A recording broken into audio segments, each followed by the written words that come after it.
Petugas lapas langsung melakukan penggeledahan di sejumlah kamar sel narapidana.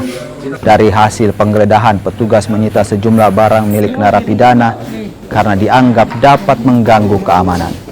Sementara itu, narapidana yang ketahuan berkomunikasi dengan istri orang dipindahkan ke sel isolasi dan pencabutan remisi serta hak bebas bersyarat. Kasus ini terbongkar saat suami korban memergoki isi percakapan mesra istrinya dengan narapidana di dalam lapas. Hari Sabtu ya, tindak lanjut dari kami sudah strafsel ya, strafsel itu diisolasi, diasingkan sendiri, tidak menerima kunjungan, kemudian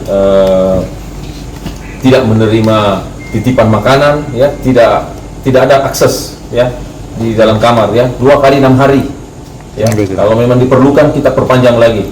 Kemudian kami lakukan pemeriksaan dan berita acara, ya, dilanjutkan dengan penjatuhan hukuman disiplin atau biasanya kita sebut di sini register F, ya artinya register pelanggaran.